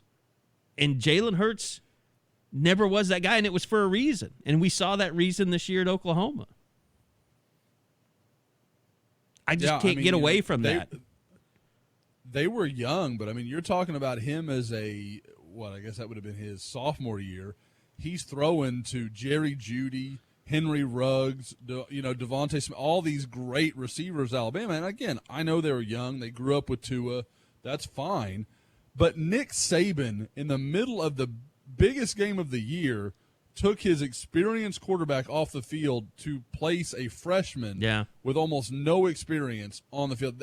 That says something. Like, it's great that he's a leader and he took it on the chin and he came back and he tried to compete. Those are all good qualities. Like, I respect all of that about him. But that doesn't change that those things, as good as they are, weren't good enough to keep him on the field. That says something about what's happening on the field. Yeah, and it's, I don't know. I mean, is he a guy that belongs in the NFL? Sure, as a backup. But like you said, if he's on your team, it's going to be a little bit of a circus every time your starting quarterback struggles because everybody's going to believe like he's some magical answer, like Jalen Hurts is some magical answer. Just like people thought Tim Tebow was some magical answer in Denver. And he did win a big game for him, but, he wasn't the long-term answer for anybody in the NFL. We talk about it being a copycat league, and that's what this is. Everybody's seen Lamar and remembers, Lamar can't play. So every guy that can't throw the ball well is now Lamar Jackson. I'm like, it doesn't work like that. It's the same deal when, people like, Baker Mayfield's only 6 feet and he works fine. Like, that doesn't mean every 6-foot quarterback is okay. That doesn't mean Kyler Murray's like 5'9". That doesn't mean every good 5'9" quarterback should be a number 1 overall draft pick. Like, there's an overcorrection that people are like, well, I don't want to be the last one that everybody thinks is stupid. Like, it just I don't understand how you can watch what you saw on tape and feel like, yeah, that's a guy I want to spend a second-round pick on. Are you saying Mason Fine shouldn't be a first-round pick, Josh? Who is saying that? That's what I want to know. There's one reporter. There's one. But no, Mason Fine. I mean, and I still get people who are like, oh, you should have recruited Mason Fine. No, they shouldn't have. No, they shouldn't have. He was a good player at North Texas. You guys don't understand how different that is. That's not the same thing. North Texas is a really good football team on their level that would have come into Norman and lost by 40. Well, I mean, to me, the only real big question left in the draft is how high Kenneth Murray goes. And I think he's done everything the right way. He's been fortunate, I think, in that, you had a pro day. He didn't participate in did he do position drills at OU's pro day? I can't even remember. No, he didn't even do that, did he? Yeah. So he did nothing. And like the thing about Kenneth Murray is he hasn't done anything at all to hurt his stock since the end of the season. And it's just guys, like, did you listen? Oh, go ahead. No, and I mean, I'm just saying it's just like he's kind of been fortunate in that way too, I think. Sure. I'm a big Daniel Jeremiah fan. I was listening to his podcast, and he did a mock draft like with Peter Schrager, where they just kind of went odd even, where one guy would pick the first pick, next guy second pick, and so on and so forth. And they were talking. They mocked Kenneth Murray to Philadelphia at like 21, which I kind of hope that doesn't happen for Kenneth Murray, because all Philadelphia fans want is a wide receiver, and I don't care if he ends up being a Hall of Famer; they're going to hate that pick. But the thing that was interesting is each of them had talked to two different general managers who said that he was literally the best interview they'd ever done at the Combine. Like, just he was that outstanding and that impressive. And they both said, yeah, we've got him here at 21 in this mock, but we don't think he'll last that long. But that's always been Kenneth's strength. I mean, taking responsibility, at times taking bullets. Talking about how many times, remember how many times he talked about, the number of times he watched the Rose Bowl back and this and that, but he still went out and had a very average year that year. Would you guys say, and I've never thought about it, I think it's just because we've had these two conversations back to back, is Kenneth Murray almost what people want to believe Jalen Hurts is, and Jalen Hurts is just what he is? I mean, I think Kenneth Murray is a freak of an athlete. It's just no. I mean, from a leadership perspective. Oh, like I feel like Kenneth is that guy, and Jalen. Like, I'm not saying he's not, but there is. I mean, like Eddie has hinted at plenty. There is plenty of reason to believe that maybe he didn't ingratiate himself the way he could have. That Kenneth didn't. No, that Jalen. Oh, okay. No, Yeah. No, I think and not that he believes he did. Yeah, I think what Josh is trying to say is basically Kenneth Murray is every bit of the leader that Jalen Hurts has been made to be by the national media. Is that what you're saying? Yeah, that's exactly right. Or I maybe think he's the guy more so. Yep, and the person, the leader, like he is the guy that Jalen Hurts is, reputed to be. But I think we're all a little skeptical that that's the actual fact. I'd agree with that. I think that's probably pretty fair to say. Yeah, I do too. And again, it's just it kind of sounds weird, and I guess maybe a little bit. I don't know. It sounds basically that we're just shitting on him because he didn't live up to the quote unquote standards of what Oklahoma quarterbacks have been. It really isn't that. I don't think that it's that at all. He just as a person. And again, maybe that's a little bit of an incomplete analysis on my part, because I don't know Jalen Hurts. We don't ever get to know these guys as actual people. Well, even if you had a lot of access to Jalen, 15 minutes on a Monday. Even if you had a lot of access to Jalen, I don't know that you'd ever really get to know that kid. I think that's fair. I don't think he'd let you. Yeah, I think that's fair. He doesn't let anybody close to him or what he's really about. Yep. Now, I don't want my comments to come off like I think Jalen's a bad person. Like, it's not that. I just don't think he's quite what is portrayed publicly. And I think Kenneth is a guy that, like, I remember talking to him in high school. I was like, this dude just gets it. I mean, like, he's wired differently. Yeah, and I just think that, look, Kenneth had a really good year, and a lot of that bad tape that we saw on him his first 2 years, we didn't see as much of it. I mean, he got better, and whether that was, I think Brian Odom had a lot to do with that.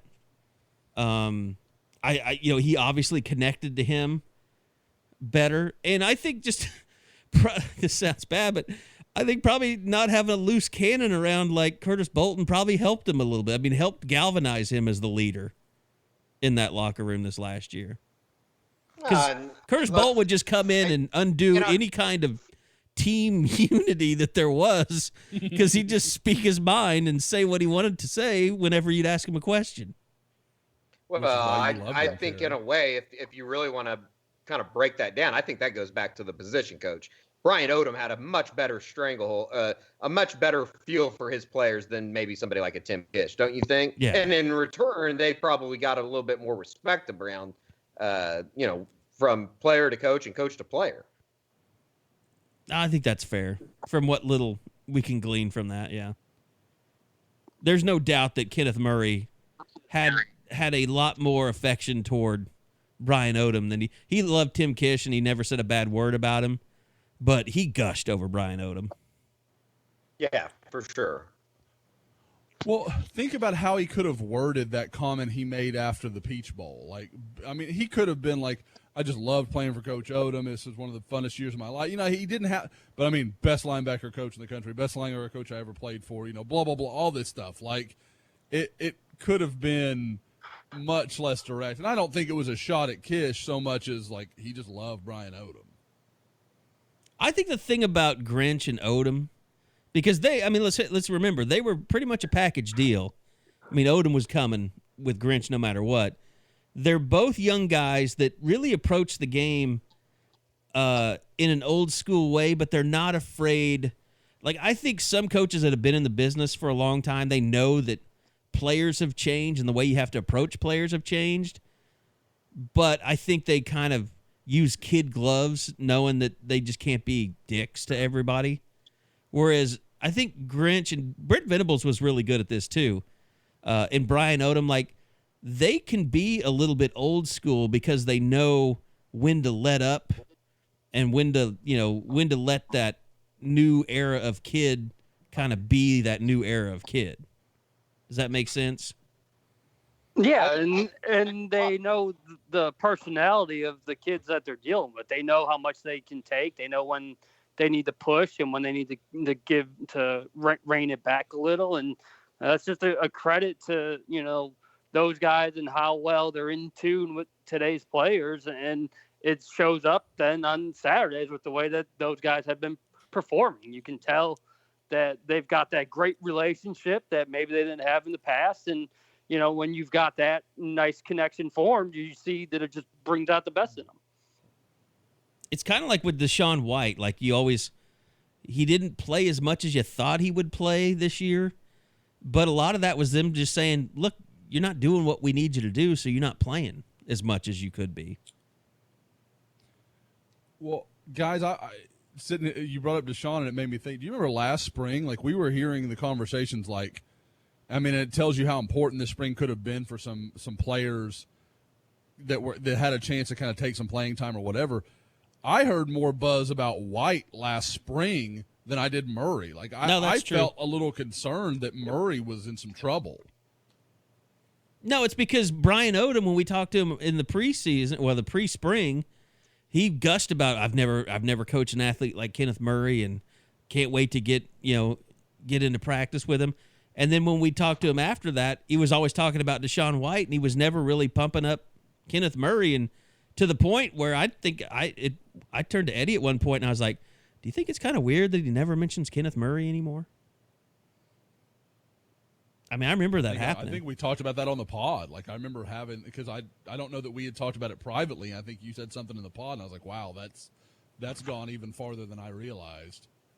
Shit, I think if you could even go back and look, and obviously we can, but I almost remember one of us, and it might have been me, writing that Deshaun White would be the starter by the end of the year in one of our preseason roundtables. And if that we did write that, I'll scrub it from the internet. Nobody will ever find it. But Eddie is currently searching. Eddie Ratto, Deshaun White, starter. Searching now. Well, it's almost like Odom was so confident with Murray that maybe he felt he never needed to bring him up again because he knew what he had, and now he had to see what he had with some of those other guys. He had to try to get the best out of them because he was still searching to know what could be their best. Yeah, I guess it was just different because, whenever we talked to Grinch, he would just say, well, I have two safeties. I have Delarian Turner-Yell and I have Patrick Fields, and nobody else is showing me a damn thing. Like, he was very honest and upfront about the safety position, and it kind of took a broken collarbone to show us that he was actually very right. He had no other safeties. Although the one thing we did get out of the spring is that they admired the hell out of Woody Washington for what he did in the Peach Bowl. I've gone on and on about that. He played well in that game. People only see the touchdown catches and don't realize it was just great players making great throws and catches. Like sometimes, you just get beat. Let me ask you this. What's the percentage that Joe Burrow has bust potential in the NFL? I think it's higher than people think it is. See, one year wonder like that scares me. Yeah, I'm kind of with you. That offensive line was so massive. He never had any pressure. I mean, OU had no chance to get to him in that game. It was routes on air. Even with Perkins, they probably wouldn't have gotten much pressure on him. No, I mean that line. Don't get me wrong. Like the Clemson line the year before, I would like to see them work against them just because I think their defensive line, put some heat on him. Yeah, exactly. To put some heat on him, but it was. You're right. I mean, like I said, it just concerns me when a guy makes that big of a jump in 1 year, especially and it's when only a there was 1 year coach sample. involved and, yep. That's just such a small sample size to go pinning all your hopes on. And I think we can look at Sam Bradford as a really good example of a guy that goes to a bad situation and they don't ever fix it. I mean, like, look at Baker. His offensive line was bad last year. He didn't have a great year, but he didn't have a whole lot of protection. And he didn't have a ton of it when he was a rookie, but he had better than he had a year ago. Like, unless you're Kyler Murray or Lamar Jackson, you've got to have an offense. If you're a drop-back throwing quarterback, and Joe Burrow is athletic, but, you spend enough games with people nipping at your ankles and legs and you're getting hit all the time, like, you lose that confidence. You can lose that confidence really quick. From a psyche level, from just a pure confidence level, I don't think that there is any doubt. And I'll take this to my grave, and I'm biased, and I think everybody kind of knows that. But the first couple years in St. Louis, in my opinion, it made Sam hate football in a way that I don't think that he was ready for mentally, just because of the grind and all the losing that went into it. Joe Burrow and Sam kind of parallel in a way that everything they did growing up, and I guess you could say that for a lot of those number one picks, they've always grown up being guys that they never were on teams that lost or had to deal with failure. So I buy into that 100%, Gary. Well, he did lose that offensive lineman heading into his senior year that was so crucial to his success.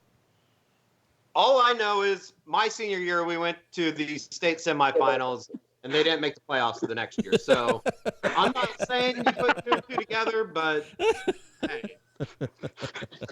Hey, Eddie's team really took out Jinx in Tulsa. Something must have happened I will give some credit to Deji Kareem. He was pretty goddamn good. Sam was running for his life most of his senior year, though. Oh, no! I remember having those conversations.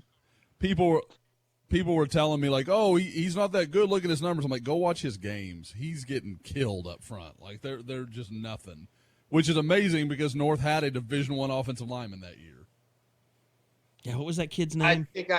I've told you my opinion of that multiple times, Josh. We don't need to Sure. Myron McKinney was the guy. Yeah, that's right. By the way, our guy committed to Georgia last week, Eddie, from Orlando.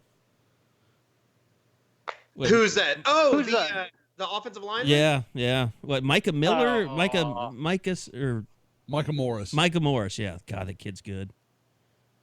Yeah, he Georgia, that makes sense. He was from Georgia. He's from that area, wasn't he? Yeah. Mm-hmm.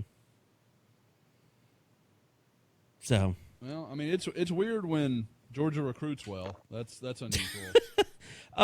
Bob, you want to give us an update on hoops, because there's been a couple of big transfers this week that you reported on. Yeah, there were, and I guess we back to last Friday. Jamal Bieniemy going into the transfer portal. I have not had a chance yet to talk to Mo Gibson. I'm sort of wondering, did Gibson commit first and then Bieniemy left, or did Bieniemy let the OU coaches know that he was going to leave, and then that opened the door for Gibson? So we'll sort of try to clarify that. But no one saw Bieniemy leaving. There's just nothing to indicate. They were all worried about Alondis Williams being the one to sort of leave based on the way he was phased out the last part of the season, with Davion Harmon taking all the minutes. But instead it was Bieniemy, and that left 3 open scholarships heading into this week, and now they're down to 1. Like, they got Mo Gibson, formerly of North Texas, someone who scored 21 points against the Sooners when they met up in Denton back 4 months ago, and then got a bit of a project here with Elijah Harkless from Cal State Northridge, someone who averaged 10 points and 5 boards in Big West play, and you just sort of wonder if he can develop. He's someone that's going to redshirt for sure. There's no doubt about that. Even if they get that one-time free transfer waiver passed, it's not going to matter when it comes to Harkless. And if they can develop him, he'll be a redshirt junior for 2021, 2022. Going back to Gibson, that's the one they want eligible. They want him to get that waiver, or they want that one-time transfer thing to pass so that he'd be a redshirt junior coming up to this year. That would be a huge shot in the arm for the Sooners. They still got 1 open scholarship. I think they're just going to go to 2021. You're not going to find a lot of grad transfer post players that are worth a damn at this point. It's kind of like, if they were good enough, they would have already done something. So I think they'll look to 2021. They want to get guards. They got their 2 guards, and now they can move forward and try to figure out how guys like Kurt Queth and Rick Asanza and guys like that can sort of make the next step in the post now that they've fortified their guard play. And what is it? Officially 2 players then that have entered the portal since the end of the season? Yeah, it was Corbin Merritt, which, I mean, that's one of those that goes back to OU football with the defensive guys. Like, yeah, Corbin Merritt's not going to be with this team when they suit up next year. But Bieniemy, if you wanted to go with the football term again, that'd be your Trey Sermon, the one you didn't see coming. And so they had 1 open scholarship because that was there for Bryce Thompson way back when he picked Kansas. They didn't just fill it. And then they lost Merritt and Bieniemy, so they had 3 to play with, and they knew they wanted to get guards, and getting Gibson, that's the big one. That's the one that could really make a difference, especially if they can get him eligible for this year coming up. As someone averaged 14.5 points per game, second team all conference USA for a mean green squad that won the regular season championship there. If they can get him there and pair him up with Harmon and Austin Reeves as their top 3 guys in the backcourt as sort of interchangeable parts in terms of point guard, off guard, and things of that nature, you don't take a step backward if that can go down for sure. Anything else on the football side of thing we need to hit on before we get out? Recruiting wise? No, nothing immediately comes to mind. I mean, it's been they've sent out some more offers, but I mean, it's slowed down a little bit in that regard. And that's what gets frustrating, I think, for some fans, right? Is when they see these other schools making these moves, and now it does see like OU is slowing down a bit. They had to. They couldn't become that school that offers 400 kids for every single class, but you're sort of in a holding pattern because with nothing going on, you see the other schools making moves. So you start wondering, like, when is it going to happen for my school? And it's just sort of what we've been talking about. And until I know people want there to be news. I just don't know how much news is legitimately out there. Here's a thought. Maybe with the loss of the spring game, and the so many potential rumors around Caleb Williams, maybe the staff shifts and says, "Hey, we want you to commit before the draft," because they've got all the stuff that's out there with Kyler and Baker. Maybe they kind of make a big social push surrounding the draft this year. Man, you remember they did that a couple of years ago, right? With Baker and Spencer Rattler? Mm-hmm. Yeah, for sure. My only thought is does that get lost in the shuffle? Like if you're trying to make that a big deal, it's the one sporting event we have this whole spring to look forward to. Like I'll be personally honest, you guys know I love the NFL draft. I love the combine, I like all that leads up to it. I'm going to be pissed off if I have to cover recruiting, like something like that, while the draft is going on. I'm like, you have days. I have days where there's nothing to talk about. Give me this, and I will sink my teeth into it for weeks. But if you're just going to do it right now when there actually is something fun to look forward to, I'm going to be pissed. I mean, more or less anything. pissed would you be if he committed on, let's say your birthday? My birthday is an annual rite of passage that every recruit must pick the one in the class who will commit on my birthday. It's going to happen every year. I have come to accept it. So you're reserved to it. So you'd be pissed off level of like Masters on spring game weekend. No, last year we were looking at. Well, last year the signing day, first early signing period was on my birthday, so we had that. But I mean, I think if you include that, like 6 of the last 7 years, OU has gotten a commitment on my birthday. Like, it's insane, the track record. Like, you going all the way back to Tony Jefferson and Kenny Stills. That's crazy. That's going back to when Bob Stoops wanted to finish the class December and January. And I would say, luckily, we don't really have that too much now. I mean, everybody knows I don't have skin in the game now, but when I did, I would say Christmas commitments were the worst, much worse than birthdays. Yeah, because your birthday, it's your own personal thing. Like, especially when honestly, it was Brandon Selby, I can't even remember now. Oh God, that's like that ended up just being a blitz specialist as a nickelback, and I had to waste an entire Christmas chasing down his commitment. Thanks. The one I remember, I'll always remember is McFarland. Jamar. Oh, yeah. He announced it on that USA Today story on Christmas, like early afternoon. You it was like son 1 of a o'clock bitch. or something. Yeah, that was less than stellar. But yeah, I mean, Christmas, because I'm a big Christmas guy. I want to be with my family. I want to spend time with them. But they're aware that you're not there. On your birthday, they're not thinking about it. Like, and my birthday, if Tiffany didn't make a big deal of it, I wouldn't care. Like, we could go to a nice dinner, and that's it. That's really all I care to do on my birthday. That's fine. But for Tiffany, she wants me to do stuff, so it's a bigger deal. But Christmas, yeah, Christmas sucks because the kids notice it. Like everything, that's not cool when that happens. Any good streaming recommendations before we get out? I still haven't watched Tiger King. You've kind of missed the window. Don't give him anything until he I know. I really Tiger. do Yeah. feel like I know everything there is to know. Like watching it is just. I feel like I can almost competently talk about it without ever having watched it. Yeah, I think that window's sailed. I'm basically out on Tiger King. I guess that's what I'm trying to announce. It's a little much for me now anymore. It got a little too mainstream for you.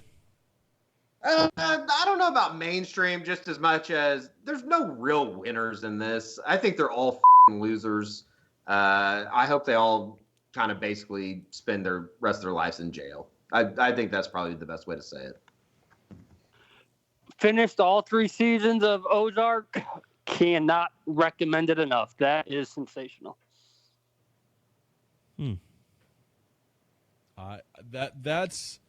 I'm now like, I sampled The Office and I was like, it didn't do a lot for me at first, but now it's really starting to get good. And so like, I'm like every free minute I'm watching The Office.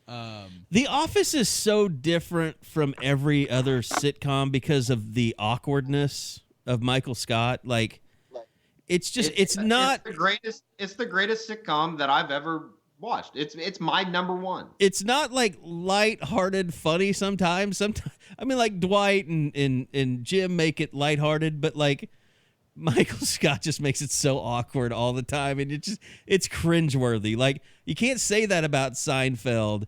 You can't say that about like 30 Rock or even like Parks and Rec. I mean, there's a little bit of that in Parks and Rec, but it's still more lighthearted funny. Like, The Office is just, it's cringeworthy funny, and there's just nothing else like it. It's cringeworthy enough to the extent that you feel that cringe. Like, yes. you gotta it's walk uncomfortable. out of the room. Yes. Yeah. And that's I think what makes it so great. I think that's the genius in what they did, and it'll never be able to be in my mind recaptured because it was the perfect scenario of the perfect people at the perfect time. I love it. It's my number one. There's no doubt about it. And see, to me, that's where they recaptured the magic, is after Steve Carell left. They didn't really recapture that magic until Robert California showed up, because he was super cringeworthy too.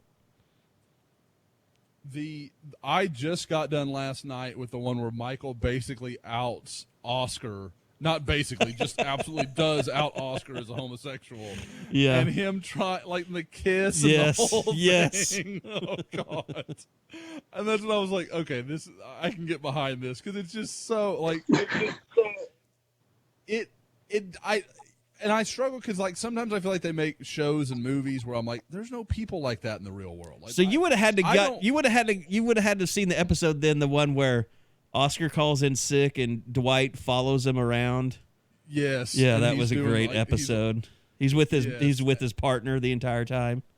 What I love is when he pulls up in the driveway and catches him, and he's like clearly got him, and there's no recognition. I mean, he's like talking about how attentive he is, and there's no recognition that he's clearly living with another man. Yeah, that show's really hard to beat. It's really good. Yeah, I think my goal is to get caught up on Better Call Saul, because I've heard the last 2 episodes of the season that's going on now are just fantastic. Like, as good as any Breaking Bad stuff. Oh, that's upsetting, because I don't have it. Like, my primary streaming is Hulu, and I don't have. Like, they don't have the season immediately up. Like, AMC makes them wait. So I have no access to any of it for like another year, which is insane. So you've cut the cable? Oh, yeah. I cut almost a year ago now. So, I mean, we've got got Netflix. We've got don't Hulu, go to Josh for live streaming updates of sporting events when they come back then. Hey, no. 10 minutes behind. Oh, no. Like, all last season when I would post stuff, that was me watching Hulu. I mean, it's usually about a play behind. So, like, I tried to not be too, like, I thought about it. I was like, how do I do this and not, like, Josh is talking about a play that happened a quarter ago. Like, I tried to be really like, okay, Neville Gallimore's really starting to take over this game, rather than that play on 3rd and 10, it wasn't quite so specific. That's going to be really interesting if, all this stuff comes to fruition, football comes back. Like, what? I know the fans won't be there, but, like, I'm really curious. And maybe we're the only ones that care about this, but, I'm going to be curious. Can Eddie go out and film games? And are we going to be like sitting in a room, like watching a closed caption feed? Yeah. Well, and for me, like high school games and stuff, like I keep telling Tiffany, I was like, I don't feel like I'm going to get to be here at all this fall, because I'm going to have to work so hard to catch up on all the crap I should have been seeing this spring and summer. Like, I'm going to want to travel all the time, and I don't know if I'll be able to. Yeah, I mean, yeah, it's just kind of one of those things. We're kind of in a space now where like I said, would start the podcast where Dr. Fauci's come out and said this could happen. So I think that really opens the door for it happening because, let's face it, that's who the ADs and the presidents are really listening to. Exactly. They need a green light. They need a way to defend themselves when they make that decision. And Dr. Fauci said it's okay.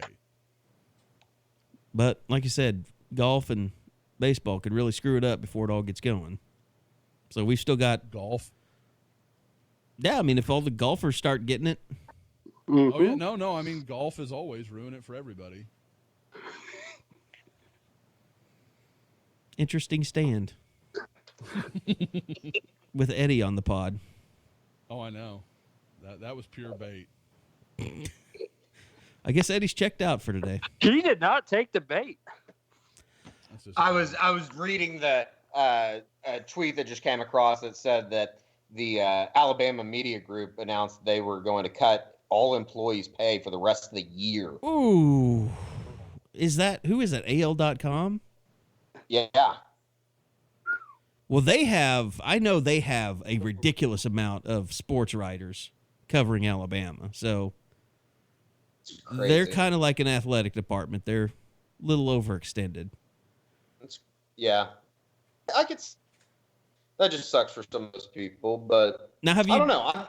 I feel pretty positive about the direction of things, and got to stay with it through the rest of the month, and possibly into middle of May, and kind of reevaluate from there. But I feel like things are positive. I'm a lot more glass half full than I was probably a week and a half, 2 weeks ago. Yeah, the only 2 way weeks ago you were dark. The only way this, well, I mean, let's face it, a day feels like a week these days. So it's. Oh, but that Thunder game feels like it was 5 years ago. I know, and it was 5 weeks ago. But look, the only thing that really gets us all over the hump is when they say a vaccine has been created. And, you hear like, oh, it'll take at least a year before that's all readily available. But, yeah, that's the one thing that opens it up automatically or opens up the possibility on it. But I think we're in as good a place as we are as we finish this podcast as we've been since we started, with hope that there will be football this year. So that's not a bad place to be. By the way, Eddie, has your slow cooker arrived yet? No, it got back ordered. Oh. So it's supposed to be here on May 1st. I had a. Have you guys ever had? I told my mom that I've never heard of something being back ordered on Amazon. Yeah, it happens. Yeah. Usually not after you order it. That's a long one. Yeah. Yeah. I mean, usually it just shows you it's back ordered. Like if it's like an Amazon choice or something, a lot of that stuff will be back ordered. I don't know. Amazon probably owes his podcast some money. We'll see. In the meantime, my cooking has been suspended indefinitely. Did it get into some trouble, Eddie? Yeah, something like that. We set off a fire alarm. I only cook when school's in session. How about that? I actually made the Gordon Ramsay eggs yesterday, and it was delightful. I struggle with those. What are those? I can't. It's a way that you do scrambled eggs, but you do it in a pot, and you stir it the entire time, and you have to like remove it from the heat, and then keep stirring, and then put it on the heat. Mm-hmm. But that makes incredibly fluffy and creamy eggs. And you don't whisk them before you start. Right? You put them in the pot with some pats of butter, and then it all melts and starts cooking. And then you wait till towards the end to season it, and then you put like it's creme fraiche, but I just put sour cream in mine. But it's fantastic. I recommend going online and just looking up Gordon Ramsay eggs. It's worth it. Your hand will almost fall off, though, from all the stirring. So other than that, some people's hands are probably well-conditioned for that type of action, Especially right now. I mean, I think everybody's really, in their peak performance at the moment. I've noticed that there hasn't been a whole lot of movement in the deep fake porn category. I will say that. They need to step up their game there. Probably because the deep fake is spending all their time working on Tom Hanks holograms so he can host Saturday Night Live from prison. I thought that was a good Saturday Night Live episode this weekend. The Zoom thing was hilarious. It was okay. It was like the I thought it was like the it was a better version of the horse competition. I appreciate the idea. I appreciate the effort, but I'm ready to move on. Nobody realizes that Trae Young was actually shooting outdoors in Norman with like 40-mile-an-hour winds. I know it was of all days to do that. That was like the worst weather day in Oklahoma of the last week. Yeah. Well, I guess Monday was, but Friday was damn near awful.